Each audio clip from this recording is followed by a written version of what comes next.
तो उसको भगवान की परमात्मा की बहुत याद आती रहती थी। तो बैठा बैठा जूता चप्पल गांठने का काम करता रहता था और बस यही कहता था कि तुम बिन मेरो कोई नहीं, कौन सा, बस यही कहता रहता था और जूता गांठने का काम करता रहता। तब तक एक उधर से बहुत बड़े विद्वान पंडित निकले तो कहने लगे कि तू पागल हो गया है, भगवान ऐसे मिलते हैं, जूता गांठ रहा है, कह रहा तुम बिन मेरो कोई और सहारा नहीं है? पूरी दुनिया सहारे को बैठी है, तो कौन सहारा तुझे चाहिए?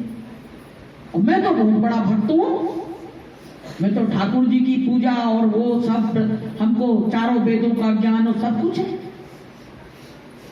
वो कहने लगा मुझको कोई ज्ञान नहीं, तुम बिन मेरो कौन सा, और यही कहते। तो एक छोटी सी मूर्ति थी उसकी, वो ठाकुर जी कहते हैं, तो वो जानते नहीं था कि ये मूर्ति है क्या है। तो वो जूता चप्पल जब गांठता था तो उससे उसको घिसता था। वो कहने लगा तू बिल्कुल मूर्ख है, ये तो मूर्ति उनकी है, तुम ये काम कर रहे हैं। तो कहने लगा हमको दोगे क्या? कहने लगा ले जाओ, बहुत निर्मल मन का था, ले जाओ। और जब वो पंडित लेके गया और उसने बढ़िया मंच लगा के सफाई करके उसको रखा, तो उसमें से आवाज आई कि तू मुझको जहां से लाया है ना वही छोड़या। बोले मैं यहां नहीं रह पाऊंगा तुम्हारी व्यवस्था में, मुझको व्यवस्था अच्छी नहीं लगती है, मुझको तो उसके जूते चप्पल में जो हम पड़े थे हमको वही जगह अच्छी लग रही है। अब प्रेमियों जब वो लेके आया तो वो कहने लगा कि तुम तो लेके गए और फिर लौटा दी। तो कहने लगे इसमें से आवाज आ रही है कि मैं तुम्हारे पास नहीं रहूंगा, मैं तो उसी के पास रहूंगा जो हर समय हर पल रोता है कि तुम बिन मेरो कौन सहारा, उसी के पास मैं रहूंगा। अब ये इसको विश्वास जग गया और ये रोने लगा, कहने लगा कि आवाज निकल रही है तो कम से कम हमको निकल के तो बताओ, हमको तो दर्शन दीदार दो, तुम मुझसे प्रेम इतना कर रहे हो, वहां रह नहीं रहे हो और मुझको दर्शन भी नहीं दे रहे हो, इसमें से निकल के बताओ। तब प्रेमी उसमें से निकल के परमात्मा ने उस भक्त को दर्शन दिए। तब उसकी आंखों की प्यास हुई। वो कह रहा मुझको तो विश्वास ही नहीं था, मैं तो ऐसे मन से कहता रहता था कि तुम बिन मेरो कौन सा, यही कहते रहते। तो प्रेमियों उसने केवल एक लाइन बोली कि तुम बिन मेरो कौन सहारो। तो हम लोग भी गुरु महाराज से देखे हैं कि गुरु महाराज तुम बिन मेरो कौन रखवालो, कौन सहारो, कोई नहीं है आसपास, दूर दूर तक कोई नहीं दिख रहा, कोई नहीं दिख रहा है। जिसका सहारा पकड़ो वही मरने बैठा है, कौन का सहारा पकड़ोगे भाई? संसार में जिस भी व्यक्ति का तुम हाथ पकड़ो उसकी उम्र घट रही हो जाने तैयार बैठा है, कोई दिख रहा है था किसका हाथ पकड़े? तो प्रेमियों अगर कोई है तो परमात्मा है। और बस यही आशा गुरु महाराज से, मालिक एक बार जीवात्मा जग जाती तो उससे तो दर्शन हो जाता, लेकिन जब जगी नहीं है और इन आंखों की रोशनी भी जा रही है, इन आंखों की रोशनी भी जा रही, शरीर भी जर्जर हो रहा है, अब मालिक कैसे दर्शन दोगे, किस रूप में दोगे, आखिर क्या करोगे? अब आशा बहुत बड़ी लगी हुई है कि कब आओगे मेरे गुरुदेव, बहुत दिन बीत गए, कब आओगे मेरे गुरुदेव, बहुत दिन बीत गए, संगत की आंखों के तारे, संगत की आंखों के तारे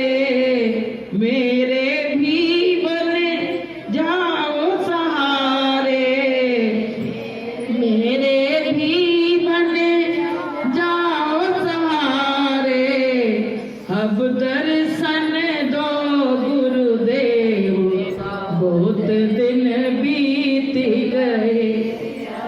अब दर्शन दो गुरुदेव, बहुत दिन बीत गए।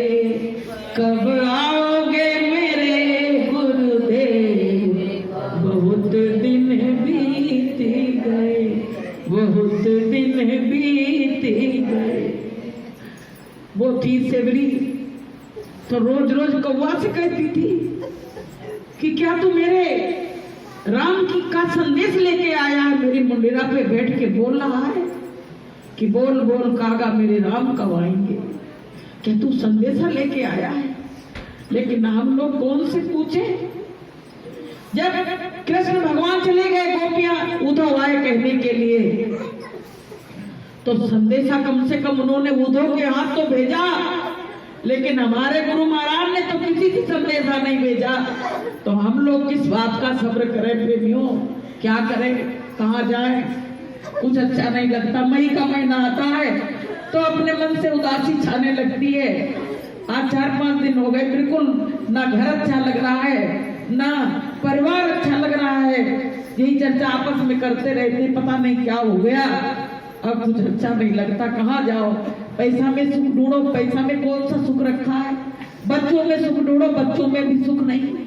घर में सुख देखो तो घर में भी नहीं। तो कहाँ से सुख, कहाँ कौन से सुख की तलाश करें? तो प्रेमियों, ये महीना हम लोगों के लिए बहुत खराब महीना, बहुत बेकार।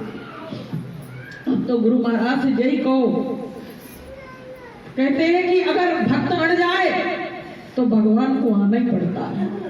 अगर भक्त अड़ जाए तो भगवान को आना पड़ता। प्रेमियों, हम अपने गुरु के लिए एक भी दिन नहीं रोए, ना हमने उपवास किया, ना हमने उनसे हट की कि गुरु महाराज आना पड़ेगा तो वही हम भोजन करेंगे। हमने कुछ ऐसा नहीं किया, खाली झूठे करते रहे प्रेमियों। तो जब झूठ तो कभी सच नहीं हो सकता है। हमारी भक्ति परमात्मा ने देख ली, इसलिए गुरु महाराज ने हमको तुमको दर्शन नहीं दिए। तो प्रेमी भाई बहनों, हम लोग अपने घर में बैठो, नहीं तो पूरे संगत के साथ बैठो, अपने घर में बैठ के रोज पूरी मई मालिक का इंतजार करो और रोज रो, कहो गुरु महाराज तुमको तो दर्शन देना ही पड़ेगा, नहीं तो सब झूठा हो जाएगा। कभी कभी मास्टर जी कहते हैं कि ऐसा तो नहीं, सब झूठा हो जाए, सब बेकार हो जाए, सब खत्म हो जाए। तो प्रेमियों, अगर गुरु महाराज भक्तों की पुकार पे नहीं आए तो फिर हम क्या सच्चाई समझेंगे? कि सतगुरु दर्शन दे दो मोय, तरस रहे दोनों नैना। सतगुरु दर्शन दे दो मोय, तरस रहे दोनों नैना। ए नैना बड़े अभागे, ए गुरु दर्शन के प्यासे। ए नैना बड़े अभागे, ए गुरु दर्शन के प्यासे। गहरी निंदिया गए हैं सोए, तरस रहे दोनों नैना। गहरी निंदिया गए हैं सोए, तरस रहे दोनों नैना। सतगुरु दर्शन दे दो मोय, तरस रहे दोनों नैना।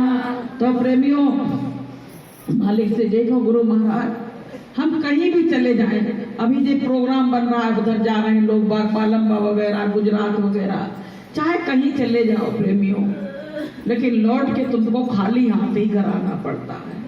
अगर वहां से कुछ खुशियां लेके आए तो कुछ काम बने, बस खाली मालिक की जगह को देख आते हैं, बस यही में सबर कर लेते हैं। तो कब तक ऐसे सबर करेंगे? कब तक करेंगे प्रेमियों? एक दिन तो ये सांसें टूटने वाली है, सांसें हमारी जाने वाली है। भाई समय तो अपनी रफ्तार से चल रहा है, वो तो अपनी रफ्तार से चल रहा है, लेकिन गुरु महाराज पता नहीं काहे को देर लगा रहे, पता नहीं किस बात की देरी लगा रहे। अरे भाई, इतनी आंख मिचौली नहीं खेलना चाहिए, क्योंकि अब तो भाई 10 साल 11 साल ऐसे समय निकलते ही चला जा रहा है। तो प्रेमियों, हमको सिबरी की तरह इंतजार करना है। सिबरी ने 60 साल इंतजार किया, तो हम लोगों को तो अभी 10-11 साल हुए, लेकिन उसने तो कर भी लिया। हम लोग तो अब कर भी नहीं पा रहे हैं, अब तो बेसब्र हो गए। अब तो उसका सब्र का बांध टूट रहा है प्रेमियों, और अब रहा नहीं जा रहा है। बिल्कुल ऐसा लगता है कि कोई मेरे मालिक की खबर लेके आ जाए।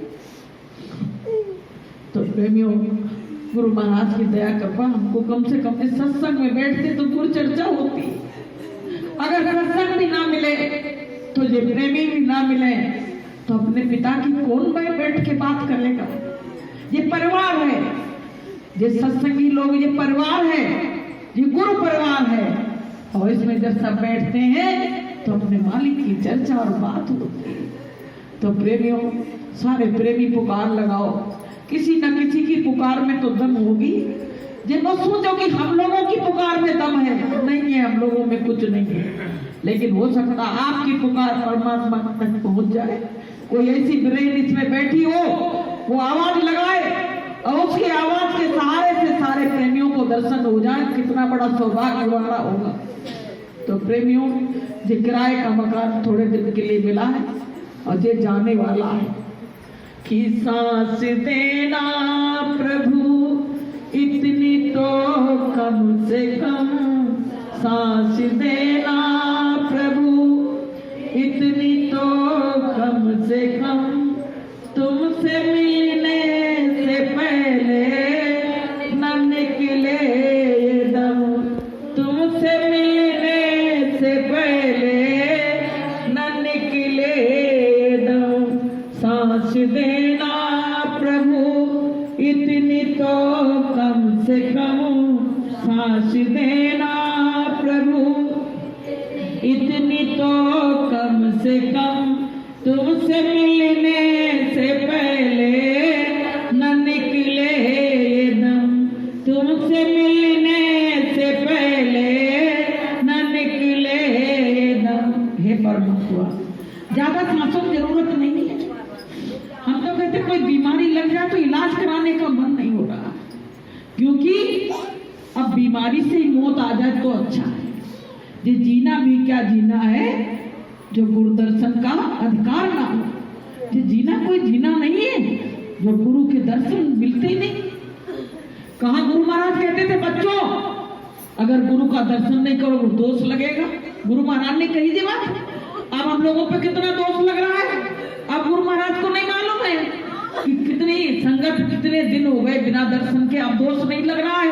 अब तो तमाम कर्म चढ़ गए हमारे ऊपर, कौन जी धोएगा, बिना गुरु के कौन धोएगा प्रेमियों। कि 7 दिन में, पहले तो कहते रोज करो, फिर बोले 7 दिन में करो, फिर 15 दिन में करो, फिर महीना भर में, बोले नहीं तो 2 महीना में, फिर 6 महीना की कह दी, फिर बोले साल में एक बार जरूर करो। अब बताओ कितने साल हो गए, कितना बड़ा दोष लग रहा है कि नहीं लग रहा प्रेमियों। जब विचार करते हैं तो मन में आती है कि गुरु महाराज ने कहा, और गुरु महाराज खुद ही दर्शन नहीं दे तो कौन के दर्शन करें। अब ये बताओ पहले। तो प्रेमियों, अपने मालिक के लिए तड़प बनाए रखो। जब तड़पते रहोगे तड़पते रहोगे तड़पते, तब वो खुद अधीर हो जाएगा और फिर वो उसको आना पड़ेगा, उसको आना पड़ेगा। तो प्रेमियों, हमारे ही कर्मों से हमारे गुरु महाराज से अदृश्य हुए हैं। गुरु महाराज का उसमें कोई दोष नहीं है। हमारे ही कर्म हमको अपने गुरु से दूर कर दिए। लेकिन गुरु दयालु है, दाता है, वो एक ना एक दिन आएगा और जे हम सब संगत के आंसुओं को जरूर पहुंचेगा। बोलिए प्रेम से। तो प्रेमी भाई बहनों, समय हो गया है और ज्यादा समय ना लेके, अब जो भी टूटे फूटे शब्दों में गुरु महाराज की दया हुई तो मालिक ने बुलवाया। प्रेमियों, हम लोगों के पास है क्या? कुछ नहीं, केवल गुरु महाराज थे, वो भी नहीं दिख रहे है क्या? कोई खजाना नहीं है, बस गुरु की दया काम कर रही है, दया बराबर काम कर रही है। ये बात है, मतलब दिख नहीं रहे, दया बराबर काम कर रही है। तो दया दे रहे हैं, लेकिन दिख तो जाओ कम से कम। दिख जा गया भले नहीं करो, कम से कम दिख तो जाओ, सामने एक बार देख तो मेरी आंखें इंतजार कर रही हैं। तो प्रेमियों, सब लोग साधन भजन में लगे रहो।